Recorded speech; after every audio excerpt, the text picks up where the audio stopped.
It has been close to 3 weeks since the state of Georgia began to gradually loosen its coronavirus lockdown. Starting in late April, the state allowed hair salons, bowling alleys, barbershops, and gyms to reopen. 3 days later, restaurants and theaters followed. Hospitals were once again allowed to perform all needed surgeries. They could stop pretending that the coronavirus was the only medical problem that patients face. It's not. There's nothing especially radical about what Georgia did, but you wouldn't know that if you were watching television that week. The decision was described there as the most reckless public health decision since 9 out of 10 family doctors endorsed Camel cigarettes.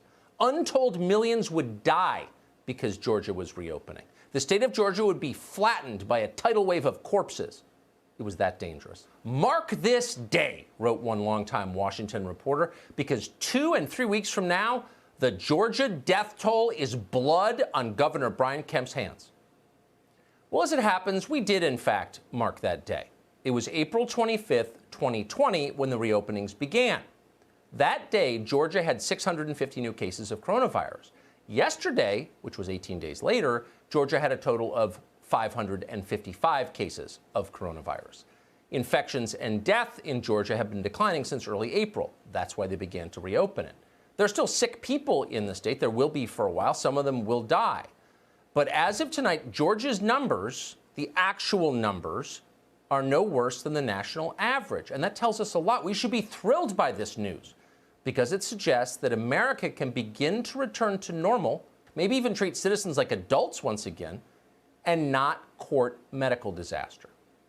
You would think our leaders would be racing to the podium to share this great news. But of course, they're not. Just the opposite, in fact. They're doubling down on authoritarianism. They enjoy being in total control of your life. They do not plan to relinquish the power they received from this pandemic anytime soon, if ever. The city of Los Angeles, for example, has extended its lockdown through the end of July. Citizens there will have to wear masks at all times, even when they're outside where the risk of transmission is minimal. Mayor Eric Garcetti did not explain the science behind these commands. There isn't any science. Instead, Garcetti told his city that until there is a, quote, cure for the virus, life will never go back to normal. Never. The mayor did not mention that it's possible, in fact, it's likely, that there never will be a cure for the coronavirus. For the overwhelming majority of Americans, the lockdowns are far worse than getting sick with the Wuhan coronavirus. If you're under 60, the odds of dying from this virus are fewer than 1 in 1,000, probably less than 1 in 10,000.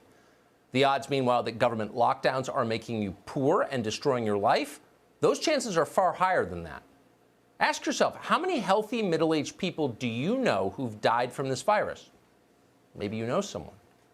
How many people do you know who are now unemployed and terrified of the future? Probably a lot. Washington Governor Jay Inslee, not a math guy. He's not calculating probabilities like this. Inslee apparently believes that everyone in Washington state faces the real likelihood of dying from the virus, and that's why he's ordered officials in the state to track who goes to restaurants and who they eat with. This contact tracing, obviously, if you have somebody who's become sick and they were sitting right next to a person at a restaurant, to be able to identify that person could be very valuable for their health to try to save their life.